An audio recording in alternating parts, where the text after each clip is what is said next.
Welcome to my channel Happinest. Idli தோசைக்கான ஒரு சட்னி. வெறும் தக்காளி, வெங்காயம், ஒரு கைப்பிடி அளவு கருவேப்பிலை, அவ்வளோதாங்க. வேறு ஒன்றுமே வேண்டாம். இதை வச்சு ஒரு சட்னி அவ்வளவு டேஸ்ட்டாக இருக்கும். வேணுன்னா நீங்களும் இதே மாதிரி செஞ்சு பாருங்கள். செஞ்சு பார்த்துட்டு நல்லா இருந்துச்சுன்னா கமெண்ட்டில் சொல்லுங்கள். அடுப்பில் ஒரு பாத்திரத்தை வச்சு அதில் எண்ணெய் ஊற்றி வெட்டி வச்சுருக்கிற தக்காளி, வெங்காயத்தை போட்டு ஒரு கைப்பிடி அளவுக்கு கருவேப்பிலை போட்டு நல்லா எண்ணெயில் வதக்கிக்கலாங்க.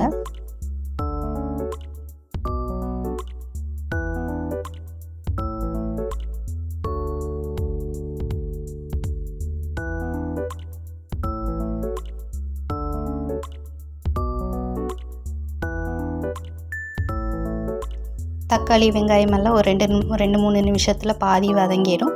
அதுக்கப்புறம் தேவையான அளவுக்கு சாம்பார் தூள், உப்பு, மஞ்சத்தூள் 3த்தையும் சேர்த்துக்கலாங்க.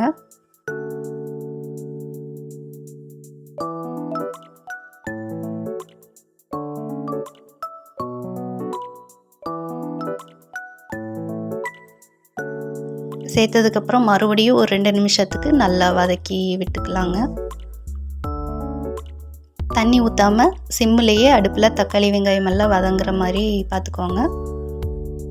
அப்போ தான் அந்த சட்னி டேஸ்ட்டாக வரும். தண்ணி ஊற்றி வேக வச்சோன்னா அதோட டேஸ்ட் வேறு மாதிரி வரும். தக்காளி, வெங்காயம் எல்லாம் நல்லா வதங்கினதுக்கப்புறம் ஆற விட்டுட்டு மிக்ஸி ஜாரில் போட்டு அரைச்சிக்கலாங்க.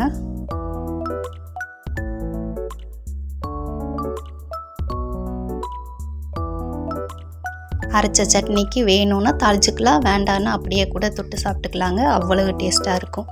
பொதுவாக இட்லிக்கு, தோசைக்கு ரொம்ப டேஸ்ட்டாக இருக்குங்க.